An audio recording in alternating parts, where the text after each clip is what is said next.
हे hello. News में कई बार आपने सुना होगा टिकटॉक ऐप के बारे में। अभी पीछे कुछ दिन पहले न्यूज थी कि तमिलनाडु गवर्नमेंट ने कहा है कि इस ऐप को बैन कर दो। इंडोनेशिया में भी इस ऐप पे टेम्पररी बैन लगा दिया गया था। तो जब रिसेंटली मैं न्यूज पढ़ रहा था तो मेरे माइंड में आया कि यार क्या है टिकटॉक के पीछे स्टोरी, कैसे ये ऐप इतनी बड़ी बन गई, कैसे ये ऐप इतनी कंट्रोवर्शियल भी हो जाती है, कैसे इसके पीछे की कंपनी की जो वैल्यूएशन है वो $75 बिलियन है। क्या है इसके पीछे की स्टोरी? तो जब मैंने इसके बारे में जानने की कोशिश करी, बहुत कुछ इंटरेस्टिंग मिला जिसको जानने में आपको भी मजा आएगा। बहुत कुछ ऐसा मिला जिससे हम सीख सकते हैं। इनके फाउंडर्स ने कैसे इस ऐप को बिल्ड किया, आपके लिए बहुत काम की चीजें। जब भी मुझे कुछ लगता है ना कि यार इसमें कुछ सीखेबल है, तो मेरा मन करता है आपके साथ भी शेयर करूं। वो नॉलेज सिर्फ अपने पास ना रखूं, आपको भी बता दूं। 2014 में दो पुराने दोस्त एलेक्स जू और लुआ यांग दोनों ने मिलकर सोचा कि एक एजुकेशनल ऐप बनाते। एजुकेशनल ऐप से शुरुआत हुई। उन्होंने देखा उस टाइम पे जो कंटेंट है ना एजुकेशन का, वो बहुत लंबा है। तो उनको लगा इतने लंबे कंटेंट की जगह शॉर्ट में एजुकेशन दी जाए। 3 से 5 मिनट की वीडियो में मैथ, साइंस ऐसे सब्जेक्ट्स को पढ़ाया जाए। उनको ये आइडिया लगा कि यार इसकी नीड है। उन्होंने $2.5 लाख की फंडिंग भी ले ली। 6 महीने लगा के अपनी टीम के साथ प्रोडक्ट रेडी भी कर दिया। अब जब प्रोडक्ट रेडी हुआ, मार्केट में गया, वो प्रोडक्ट फेल हो गया।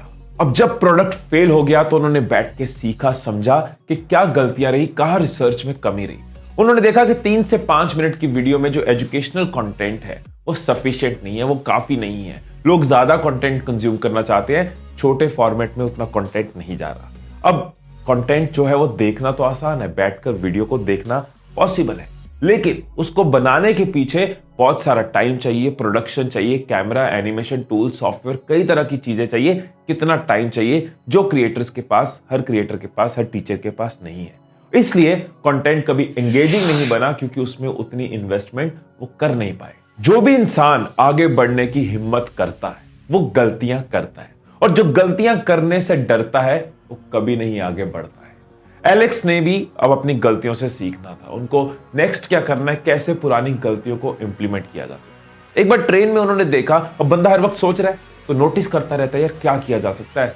अब उसने ट्रेन में देखा कि यंगस्टर्स गाने सुन रहे हैं, साथ साथ अपनी सेल्फी खींच रहे हैं, वीडियोस बना रहे हैं, उस पर स्टिकर्स लगा के अपने दोस्तों के साथ शेयर कर रहे हैं। इस ऑब्जर्वेशन से उनको आइडिया आया कि क्यों ना वीडियो फॉर्मेट में कुछ ऐसा किया जाए कि म्यूजिक, वीडियोस, फोटोज, हर चीज को कंबाइन करके एक सोशल प्लेटफॉर्म बना दिया जाए।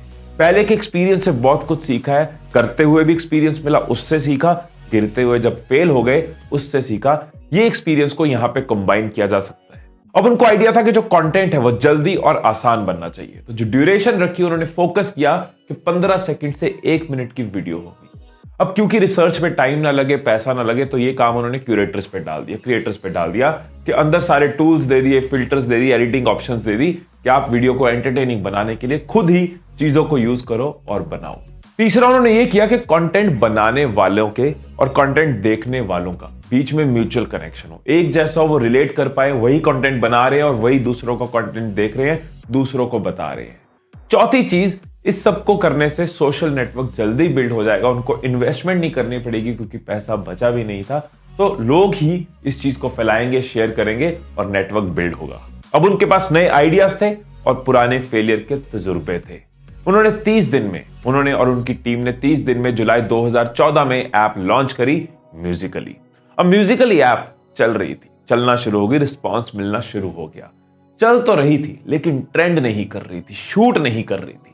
अब ये फोकस कि कैसे इसको ट्रेंड करवाना है। अब देखो, जब फोकस होता है ना कि सोल्यूशन ढूंढना ही ढूंढना है, तो सेम एनवायरनमेंट में जहां लोग चीजों को ऑर्डिनरी समझ रहे होते हैं, जो बंदा फोकस्ड होता है वो उन्हीं चीजों में एक्स्ट्रा ऑर्डिनरी सोल्यूशन निकाल लेता है। अब ये सोच रहे हैं यार ऐप को आगे कैसे लेके जाना है, ट्रेंड कैसे कराना है। हर वक्त ये थॉट जब माइंड में है, फोकस्ड है, वचनबद्ध है कि आंसर ढूंढना है, तो टीवी पे देखा थर्सडे को एक लिप सिंक बैटल आता है जिसमें लोग उनकी ऐप को यूज करते हैं और लिप सिंक करते हैं। मतलब पीछे गाना चल रहा है या वॉइस चल रही है, आगे सिर्फ लिप्स के साथ एक्टिंग करते हैं। उनको इस फीचर में नजर आया फ्यूचर नजर आया और उन्होंने इसी फीचर को प्रमोट करना शुरू कर दिया, लिप सिंक। अब म्यूजिकली ऐप और चलना शुरू हो गई। अब इन्होंने देखा कि जब लोग शेयर करते हैं तो उनका लोगो क्रॉप हो जाता है, बाहर रह जाता है, वीडियो के अंदर नहीं आता जब सोशल मीडिया पे शेयर करते हैं। सोल्यूशन, उन्होंने अपने लोगों को निकाल के वीडियो के अंदर डाल दिया। अब जब लोग शेयर कर रहे हैं, दूसरों को पता चल रहा है, उनकी ब्रांडिंग हो रही है, ऐप की ग्रोथ और बढ़ रही है और डाउनलोड बढ़ रहे हैं। पिछले साल जुलाई में ये iTunes पे टॉप ऐप थी और हमेशा टॉप 40 में रही है। अब आप इस चीज को ध्यान से सुनना कि म्यूजिकली ने अपना मार्केट कैसे बनाया। म्यूजिकली के आने से पहले डब स्मैश करके एक ऐप लिप सिंक के लिए बहुत फेमस था। स्नैपचैट अपने फिल्टर्स के लिए बहुत फेमस था। इंस्टाग्राम, फेसबुक अपने यूजर इंटरफेस, जो फील है, जो एक्सपीरियंस है, उसके लिए बहुत फेमस था।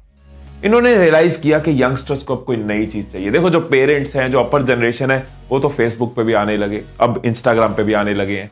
तो उन्होंने देखा यंगस्टर्स को कुछ नया चाहिए, फेसबुक से they are kind of done with, और हर जगह हर चीज मिल नहीं रही।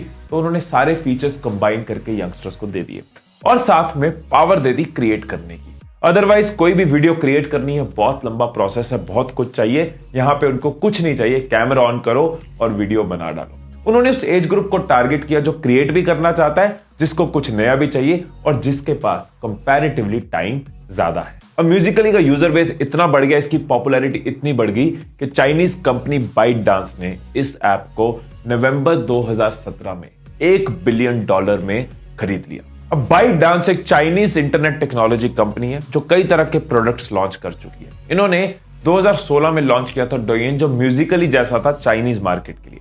उसको उन्होंने इंटरनेशनल मार्केट में नाम दिया टिकटॉक। उन्होंने म्यूजिकली को खरीद लिया, इसमें मर्ज कर दिया और दोनों का एक साथ नाम बन गया टिकटॉक।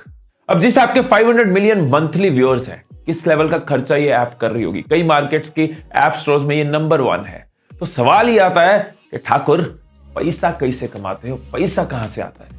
अब पैसा कमाने की एक ऑप्शन इनके पास है इन ऐप परचेज। अब इन ऐप परचेजेस क्या है? क्या ऐप तो आपने फ्री में डाउनलोड कर ली, लेकिन इसके अंदर कुछ ऑप्शन है जहां पे आप परचेज करते हो। अब इनके अंदर क्या ऑप्शन है कि आपको कोई क्रिएटर बहुत पसंद है, आप उसकी वीडियोस देख रहे हो, तो आप उसको कॉइन्स दे सकते हो। आप ऐप के अंदर कॉइन्स खरीदोगे और वो कॉइन्स उसको दे सकते हो। वो रेवेन्यू क्रिएटर को जाता है और आपकी जेब से पैसे जाते हैं और वो आपको थोड़ी सी इंपॉर्टेंस देते हैं, जिससे आपको अच्छा लगता है।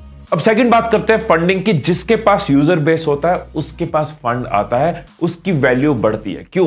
क्योंकि हर किसी को यूजर बेस चाहिए। व्हाट्सएप को फेसबुक ने क्यों खरीदा? एक फ्री ऐप थी, कोई रेवेन्यू मॉडल नहीं था, लेकिन व्हाट्सएप के पास यूजर बेस था, तो फेसबुक ने $19 बिलियन का खरीद लिया। फ्लिपकार्ट को वॉलमार्ट ने क्यों खरीदा? क्योंकि फ्लिपकार्ट के पास इंडियन यूजर बेस था। इसी तरह से इस ऐप के पास एक बहुत बड़ा यूजर बेस है, इसीलिए इसको फंडिंग मिलती गई और ये $75 बिलियन की हो गई, जो कि उबर से भी बड़ी है। अब तीसरी ऑप्शन जो इनके पास है वो है एडवर्टाइजिंग। ये अपनी वीडियोस पे ऐड नहीं लगा रहे, लेकिन जब चाहे लगा तो सकते। क्यों? क्योंकि इनके पास रीच है, 800 मिलियन डाउनलोड्स जिस ऐप के पास है, वो जब चाहे एडवर्टाइजर्स को बुला सकती है। अब इस तरह के बिजनेस मॉडल्स के पास एक और तरह की रेवेन्यू ऑप्शन होती है, कमाने का एक और तरीका होता है, जो है कैंपेनिंग। कैंपेनिंग क्या है कि आपने कहीं टाई अप कर लिया। For example, red chillies entertainment, जो कि शाहरुख खान की कंपनी है, उनकी मूवी आई थी जीरो, तो टिकटॉक ने उनके साथ एक टाई अप किया, एक हैशटैग, एक कैंपेन प्रमोट करा गया, जीरो चैलेंज, जिसके अंदर टिकटॉक क्रिएटर्स उस मूवी के डायलॉग्स को लिप सिंक करेंगे और साथ में हैशटैग यूज करेंगे। जीतने वाले को शाहरुख खान और अनुष्का शर्मा के साथ कुछ मिलने का मौका था। इस तरह से इन्होंने ऑनर मोबाइल के साथ भी किया। अब ये मॉनेटरी डील थी, यानी कि पैसा लिया या फिर इसके बदले में ब्रांडिंग ली। सो ये एक ऑप्शन है इस तरह की कंपनी के पास और पैसा कमाने के लिए। दोस्तों, जब मैंने इस ऐप के बारे में पढ़ा तो मेरा मन किया कि आपको बताऊं कि फाउंडर्स ने कैसे सोचा, कैसे फोकस किया, कैसे प्रॉब्लम का सोल्यूशन ढूंढा, कैसे ये बिजनेस मॉडल काम करता है, कैसे यूजर बेस के ऊपर वैल्यूएशन होती है,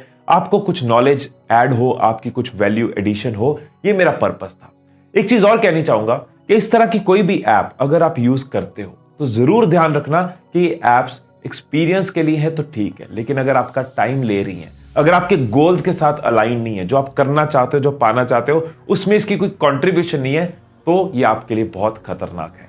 आपको एक्सपीरियंस लेना है, सही है, आपको कोई फायदा मिल रहा है, सही है, लेकिन अगर टेम्पररी फायदा मिल रहा है, अभी की खुशी मिल रही है और फ्यूचर में ये इंपॉर्टेंट टाइम का रिग्रेट होगा, अफसोस होगा, तो आपके लिए ये चीजें बहुत खतरनाक है।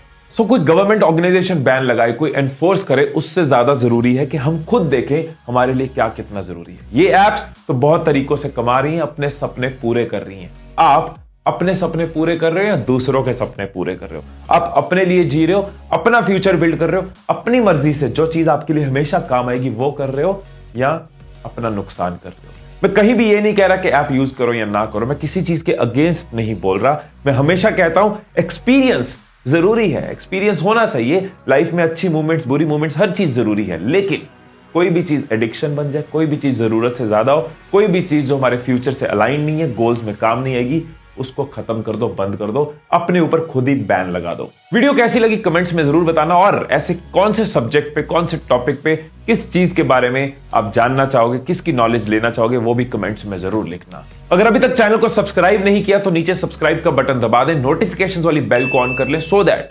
वीडियो यहां से बने और वो आप तक पहुंचे। फिर मिलेंगे अगली वीडियो में। Till then stay blessed, stay inspired and I love you all.